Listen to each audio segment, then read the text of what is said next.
everyone, today in this video, I'm going to show you how to factory reset your Roborock Qrevo S. If you're interested in this product or you want to find out more about it, the link to it will be in the video description. A factory reset will wipe all of your data and put it back to its original factory state. To do that with this vacuum, you'll hold down the home button while pressing the reset button.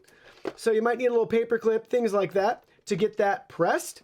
Keep the home button held down after you press that for a couple more seconds, and then you'll see the light come back on, and then we'll get a voice prompt letting us know that's going to take about 5 minutes to factory reset everything. So let me go ahead, let me do that right now. So we got the home button here, we're going to press that, and then the reset button.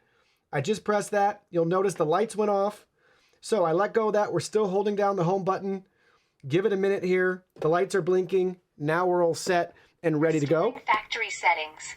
This will take about 5 minutes. So there's your voice prompt. That's it. Give it 5 minutes, a little bit less in my experience. The lights will come back on and you'll be all set and ready to go.